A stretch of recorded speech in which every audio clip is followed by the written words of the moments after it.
karir saya ya, kalau misalkan lebih dari 33 tahun gitu. Jadi kalau Mencintaimu itu posisinya kan setelah album Menghitung Hari. Jadi sudah lebih banyak pengalaman, sudah lebih banyak jam terbang. Lalu penyanyi dimanapun pasti akan jauh lebih confidence kalau dia punya lagu sendiri gitu ya. Kalau dulu nyanyi dimanapun sampai maunya tuh nyanyi jadi penyanyi pertama karena takut lagu jagoannya dinyanyikan oleh penyanyi lain. Nah, jadi saya jadi jauh lebih percaya diri ketika tanggung jawab dan moralnya seorang penyanyi itu adalah bukan saja melalui konser tapi juga dengan lagu-lagu yang bisa dia bawakan, dia explore seluas-luasnya. Tanggung jawab nyanyi juga harus bisa mengindahkan sebuah lagu dengan ibaratnya ya memang nggak ada caranya untuk nyanyi lebih komersil, tapi pasti dia punya teknik menyanyi sehingga lagu itu bisa disinglong sama pendengarnya, sama fansnya gitu. Jadi perjalanan karir yang begitu panjang ini udah memberikan itulah cinta tanpa batas lah, makanya lagu Mencintaimu ini sebagai bentuk ucapan terima kasih saya kepada semua pendengar musik di mana. Kalau kalian dari tahun berapa sih untuk penyanyi dan seperti apa milih kalinya sendiri? Kalau lika-likunya ya ibaratnya setiap saya melahirkan anak punya cerita ya, punya episode tersendiri gitu. Sama ketika kita melahirkan lagu sampai hari ini pun itu deg-degannya, semangatnya itu sama kayak saya penyanyi baru seperti dulu.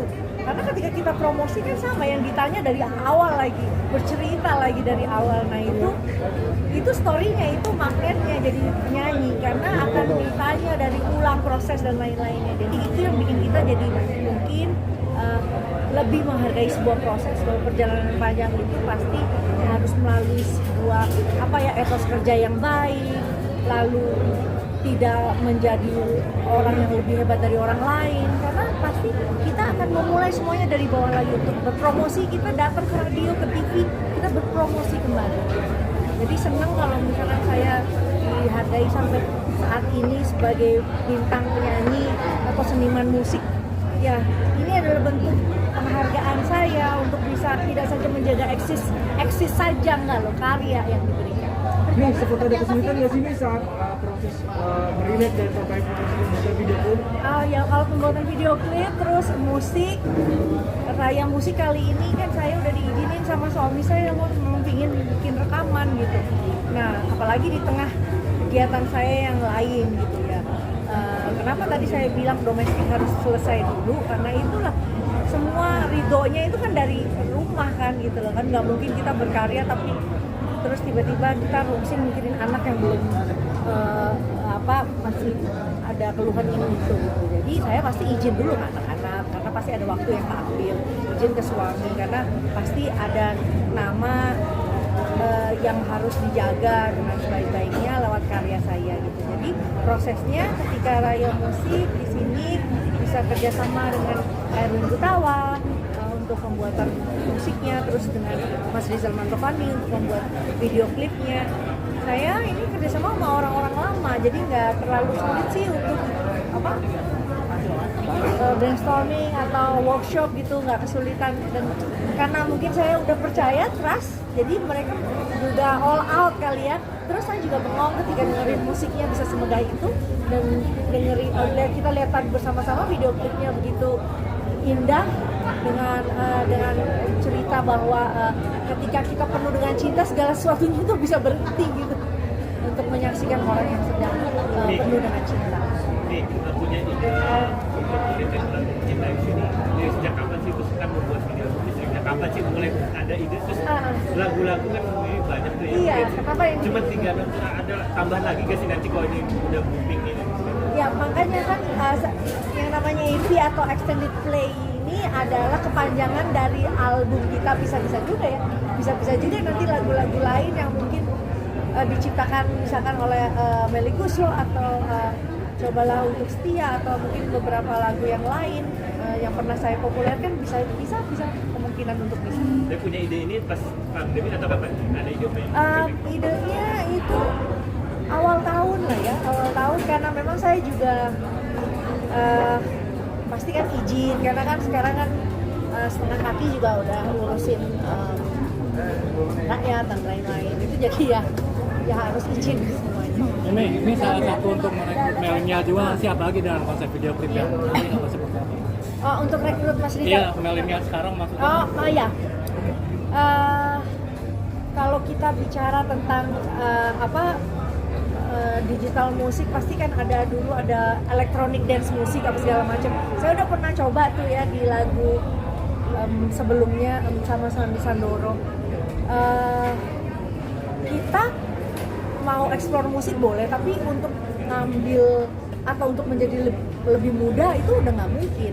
Jadi buat saya kayak tadi ada yang tanya mungkin lagu Mencintaimu itu disukai oleh ibu-ibu atau seumuran saya yang mungkin sekarang anak-anak mudanya ya termasuk saya ambil contoh soal Amora tadi suka bagian bridge-nya karena bridge-nya itu mungkin dibuat bareng Gita Gutawa contohnya. Jadi memang ada kolaborasi lah yang setidaknya nanti akan bisa mengambil secara tidak langsung anak-anak muda karena kan sekarang udah ditaruh di digital platform yang lebih luas seperti ada Amazon Music lewat di Orchard dan juga tadi Triakom.